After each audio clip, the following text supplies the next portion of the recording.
السلام علیکم جی ناظرین، ڈاکٹر ذاکر نائک حافظہ اللہ چلے گئے ہیں فیصل آباد میں. انہوں نے یہ بیان کیا ہے اور اس بیان سے علماء اہل حدیث میں ایک شدید اختلاف پیدا ہو چکا ہے. فیصل آباد میں انہوں نے اپنے بیان میں کہا ہے کہ آپ نماز پڑھیں، آپ چاہے سینے پہ ہاتھ باندھیں، چاہے نیچے باندھیں، چاہے ناف کے نیچے باندھیں.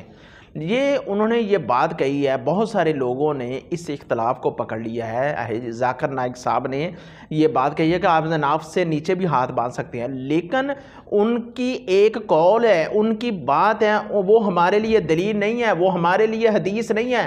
ہمارے آگے کوئی بھی دنیا کا امام آ جائے، ہم ہر ایک کی بات کو ٹھکرا دیں گے، لیکن اگر کسی کی بات مانی جائے گی تو حضرت محمد رسول اللہ صلی اللہ علیہ وسلم کی مانی جائے گی.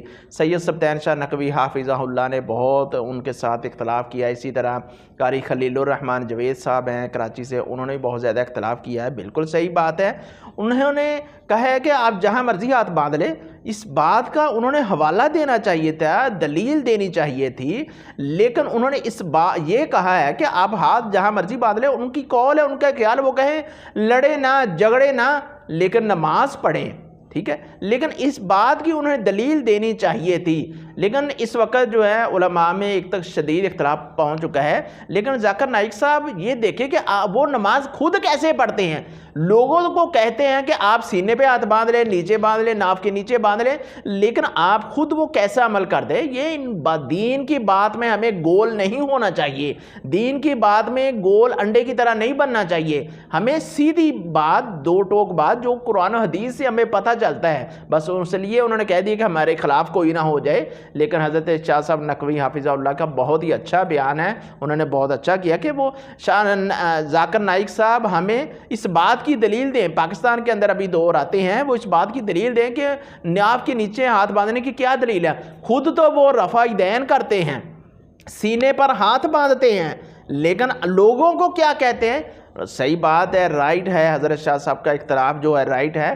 تو ہمیں دین کی باتیں تو وہ بہت کرتے ہیں اور انہوں نے توحید پر بھی بہت زیادہ درس دی ہیں. لیکن انتشار پھیلانے والوں نے وہ کہتے ہیں کہ ذاکر نائک صاحب کہتے ہیں ناف کے نیچے ہاتھ باندھ سکتے ہیں، لیکن انہیں یہ نہیں آتا، نظر آتا کہ وہ سینے پر ہاتھ وہ خود آپ باندھتے ہیں، لیکن وہ ہاتھ رفع دان کیسے کرتے ہیں یہ بات نظر آ گئی ہے. لیکن انہوں نے یہ بات نظر نہیں ہے کہ وہ خود سینے پر ہاتھ کیوں باندھتے ہیں. اصل میں دین اسلام کے اندر کتنی احادیث ہیں سینے پر ہاتھ باندھنے کی، رفع دین کرنے کی. لیکن حضرت اسی طرح خلیل الرحمن جوید صاحب، ان کا بھی موقف یہی ہے کہ انہوں نے اور کتنی باتیں ہیں، وہ توحید پر کتنا وہ ڈٹے ہوئے ہیں، قرآن کی دعوت دیتے ہیں، ترجمے کی دعوت دیتے ہیں. لیکن اگر انہوں نے یہ بات کہہ دی یہ غلط ہے، لیکن ہمیں اس بات کو نہیں لینا چاہیے بلکہ ان کی ساری باتوں کو لینا چاہیے. لیکن انہوں نے یہ غلط کیا، انہیں دلیل دینی چاہیے تھی. اللہ سے دعا اللہ رب العزت ہمیں صحیح معنوں میں قرآن و حدیث پر عمل کرنے کی توفیق عطا فرمائے. السلام علیکم ورحمۃ اللہ وبرکاتہ.